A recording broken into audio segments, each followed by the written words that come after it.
and welcome to the first edition of our inaugural Africa Brics TV show.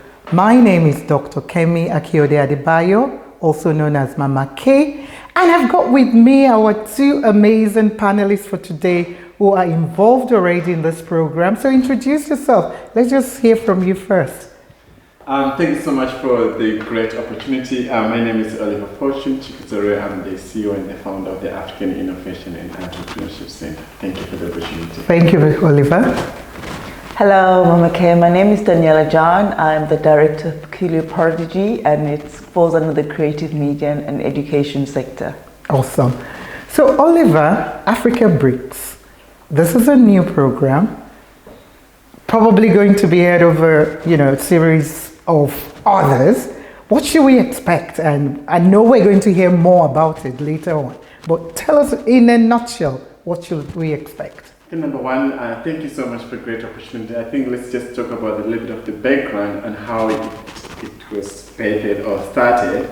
So after the robust discussion between our organization, which is the African Innovation and Entrepreneurship Center, and the Moja Media run by Honorable Marius Fransman and the team, we decided to come together looking at what we can learn even from COVID. How do we rebuild Africa? But it's through meaningful collaborations. And in order for us to also develop, we have to unite as Africa. So it was by that need that we as Africans have to unite, as well as once you united and capacitate our communities to create entrepreneurship and development. So that is more or less the background, of the... and I'm sure we're going to hear from Honorable Marius at some point. Yes. So, but in the future, what we like to achieve is to see Africa united. I think Africa is the next frontier. And it's for us, nothing for us without us. So we have to get involved and build the hashtag Africa that we want. We want to encourage entrepreneurship, even through creative sector and through all other sectors, value addition to industrialization. We want to encourage intellectual property and investment, because without understanding intellectual property, you can't develop and you can't build a multinational company. So just in brief, that's what we're looking to achieve. So Daniella, Oliver was saying there, about encouraging entrepreneurship, and you being an entrepreneur, with Peculiar Prodigy. I like that name, by the way. I want you to hear first as well what Peculiar Prodigy is about. But what are some of the challenges for you as an entrepreneur in South Africa, or do you walk across other African countries? Well, let me start by telling you a bit about Peculiar Prodigy. Peculiar Prodigy, as I say, falls under the creative media industry and education sector. And I'm a multi-published author, I'm an educator, I'm an editor, I'm a speaker, and I'm a life coach as well. So all the things that I do are incorporated in the business itself. So we do publications, we do publishing, copywriting, writing programs, and also it's just based on communication strategies. Right. The challenges that I faced as an entrepreneur is, and I think it's a huge challenge for a lot of Africans in terms of just being able to network effectively and also to market effectively and efficiently. And so to be able to make those collaborations, those meaningful collaborations that are productive and can actually gain capital and like build your business and elevate your business both ways, where both parties can prosper. So I think that is one of the challenges. Another challenge that I also find is that entrepreneurs need to be mentored. They need to be coached as well. They need to have someone that's ahead of them to kind of push them and to challenge them and to encourage them and support them and call them out when they need to be called out and steer them in the right direction. So we need a lot of that support and that mentoring and equipping and empowering. It's not just about giving, them getting, but also giving them so that they can support themselves. So providing them with the tools to do such. It's interesting you're saying that, and I know from reading about what your organization does, I believe you're already doing some of those work in terms of mentoring, in terms of, your 3 pillars, what you do. So maybe share with us what your organization is about, and obviously how you're already addressing some of the challenges, that Daniella is speaking about. Just for the record, so actually we have 4 pillars. Okay. And one of the pillars is a mentorship program. So we look beyond just an activity, which is events that we also do. And when it comes to sector-specific mentorship, so we need maybe let's talk a little bit about the profile of an African entrepreneur. Number 1 is someone that is driven by poverty. Number 2 is one that has studied abroad and come back and set up a business. Number 3 is maybe you are a student, you come up with a new invention, or a combination of both or 2.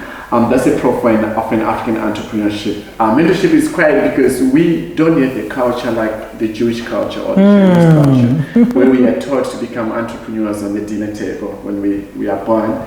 So mentorship is very crucial. And so we look from idea validation, idea generation to actually setting up a legal business, because there's so many confusion factors when you are starting a business.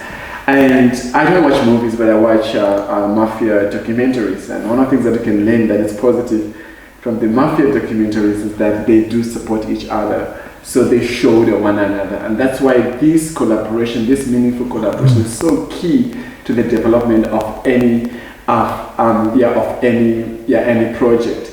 And I think entrepreneurs as well, one of the challenges that they are struggling to actually have platforms such as our platform, where they can be able to meet with successful sector-specific mentors, investors, and so forth. That's why we're creating a platform even through the upcoming event, where we will have sector-specific mentors, investors, IP. And the other challenge is mental health, because when you see me driving a Range Rover, sometimes I don't even have data for my phone. And as an entrepreneur, you don't realize that certain things that are key to success, they take time. Then the last one is attitude, and I think most entrepreneurs, they feel like they feel entitled, and I think that's a big challenge. So you need to have the right attitude to attract the right people and to build the right team. And these are some of the things that we are addressing. Other areas that we address is market linkages, events, trade missions, as well as investment facilitation, because also when you start a business, you need a boost in terms of capital to be able to invest in your business and grow your business. Right. It's interesting when you were speaking, earlier there about, the Jews and the Chinese, the system, of what they've always had. And I remember for me personally, with Nigeria, the eastern part of Nigeria, we call the tribe Igbo. They actually already have a system like that in terms of entrepreneurship, and where you learn, from somebody else, and the person is under you. And I heard that Harvard School is already even wanting to learn more how that operates. So do we need to even look internally amongst ourselves in Africa to say, how can we work on, this kind of entrepreneurship development to suit us, not something, that is being done in Israel or China, but because the dynamics of us in Africa, you've already mentioned the attitude or entitlement. Is it real? Is it perceived? How can we adapt, that to suit, do we need to do more to find out what else is there? Who are already doing some of what we're doing, and such platform, that you're talking about. So, yeah. And great. So when we started, the organization just about 9 years ago now, and we talk about this. And the biggest challenge is that, so when you live in a community, so we live more or less the same way of living. But how do we address this issue? And I think we talk about entrepreneurship education.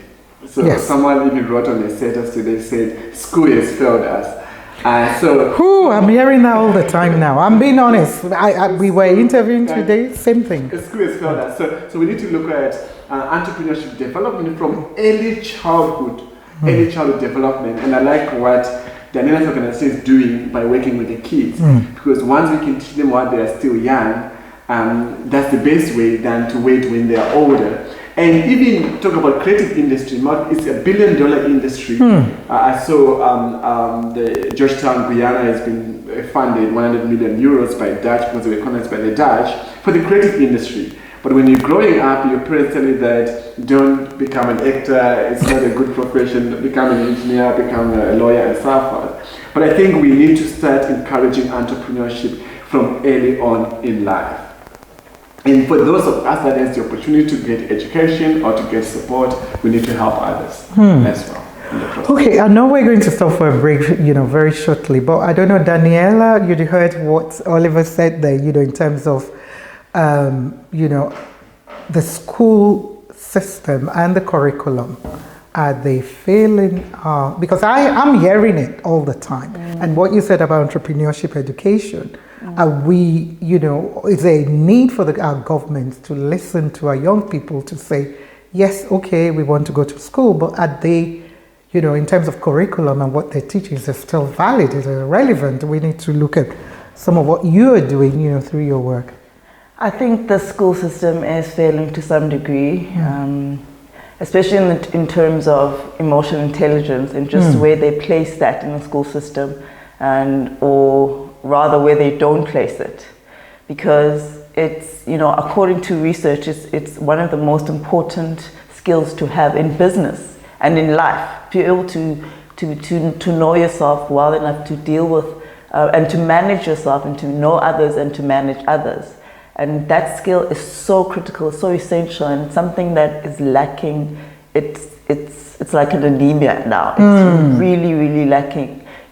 With our youth, even with adults, you find that people are struggling with that, don't even know that they struggle with that. And to be able to target that would do a world of good in the education system. So that's something that needs to be addressed. Right. And really needs to. People need to focus on that and find a way to actually incorporate it in the system from very early. Yeah. Okay, well, I think we're going to stop for a short break and we'll be right back. Welcome back to Africa Brics, and we're still having our conversation with Daniella and Oliver. And yes, Mama K in the house. So before we went on the break there, we were talking about, the challenges, that entrepreneurs have, entrepreneurship education, and talking about mentoring, platform, for networking and so on. So let's talk about the conference itself. So Oliver, just give us, briefly, what's the conference about? What impact, I know this is the 9th edition, what impact has previous edition, made, and why should I come? In my new book, I started by asking the question, who do you want to be and how you want to make your money? The reason why I did that, I think questions, they allow for more learning than answers. But thank you so much for that question. And also just to add that entrepreneurship, a successful entrepreneur understands 3 things. One is what makes a good product and the production process of that product. One must be able to market it and as well as have good financial understanding. The conference called the AIEC Global Trade and Investment Mission. It's normally a 6 to 7 day program. This year will be our 9th edition, the first one after lockdown in person. We're looking at hosting up to 400 guests. And this is a combination of your sector-specific mentors, your investors, your corporates, your government. Because if we as business people come together, we can be able to hold the government accountable, but also start collaborating with other African nations and do business among each other. If you look at the AFCFTA, this program is only on a higher level. If you ask an ordinary person, what is the rules of origin? How does this thing work? They don't know. So there need to be a lot of capacity building and development. But we're really looking at being more intentional about what we need to address in the Africa that we want to bring. That's why we are glad that we now have about 28 countries and have North Africa as well, which is awesome. Somaliland, Tunisia. I'm excited about that. How many countries from Africa? 28. That's good. Well done. So far.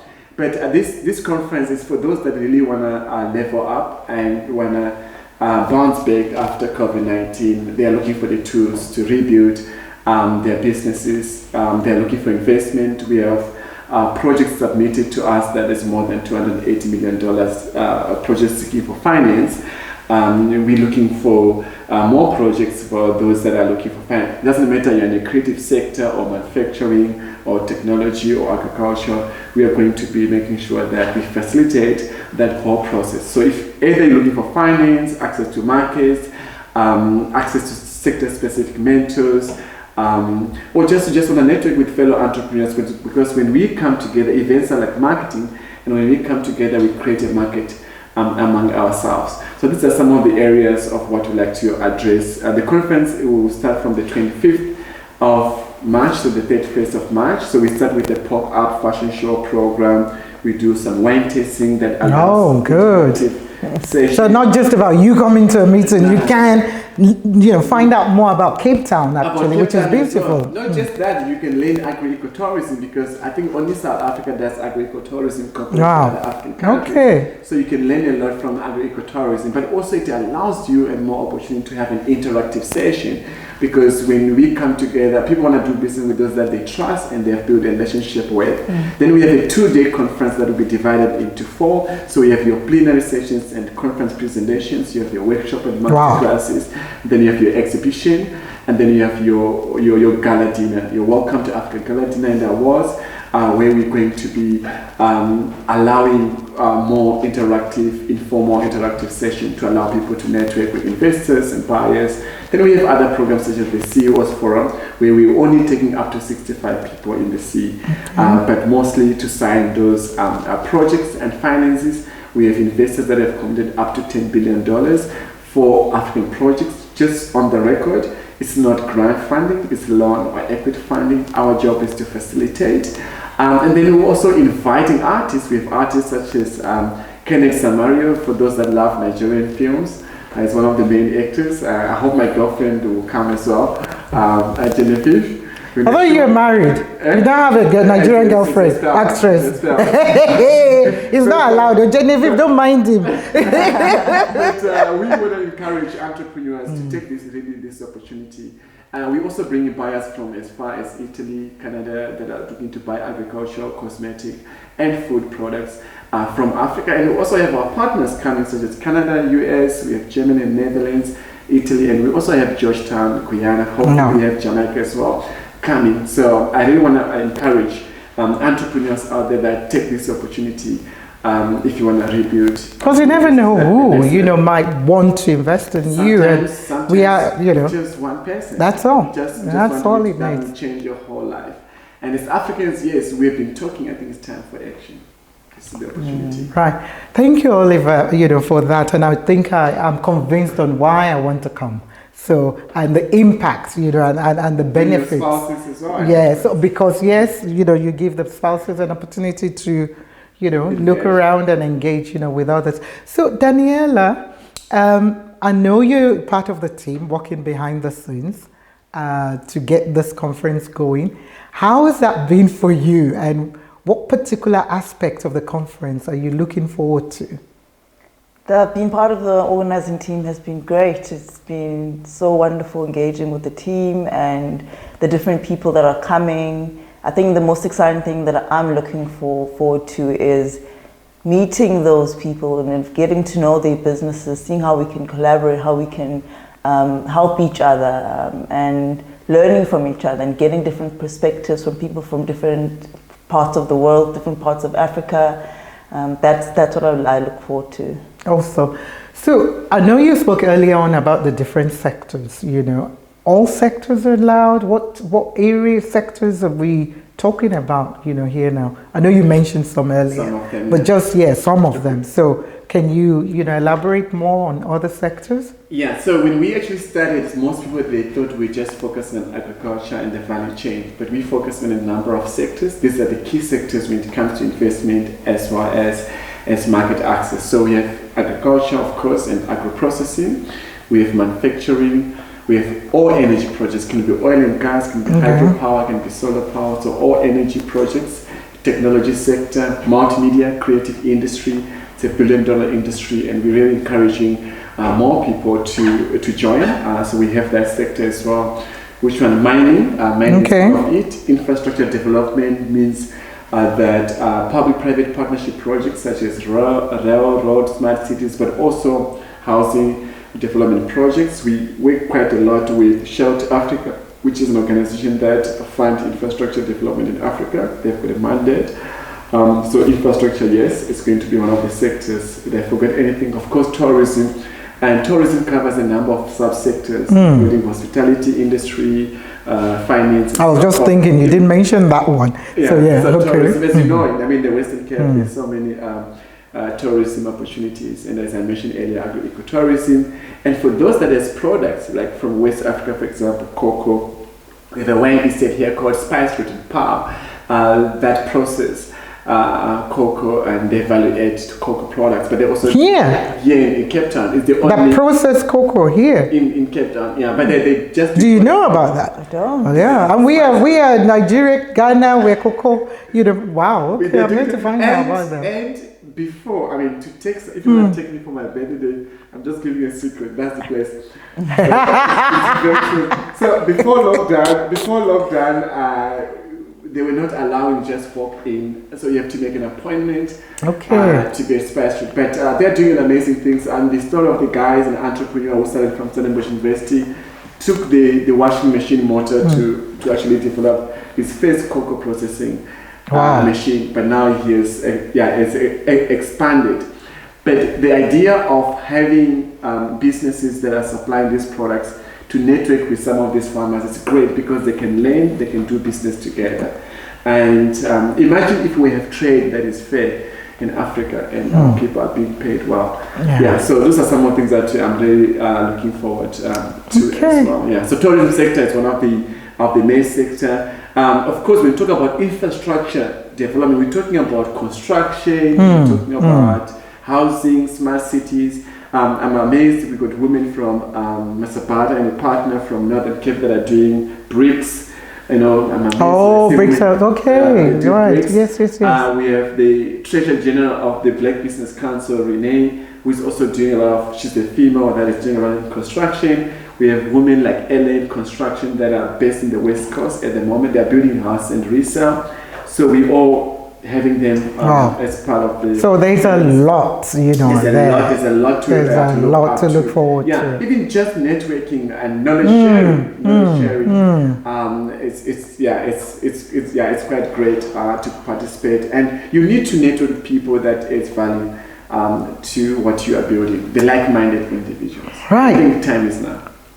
Time is now, and the time is now for us to wrap up because I've been told we've almost run out of time, but we know we've got more series, more episodes coming up, which Daniella will be hosting, and I can't wait to be on that side or just to watch. So, I think that's all we've got time for today on Africa Brics, and looking forward to the next episode. I don't know if there's any more thing you want to add, but we will be sharing our social media, and also that people can still register, find out more. 25th to the 31st, you know where to come. Cape Town.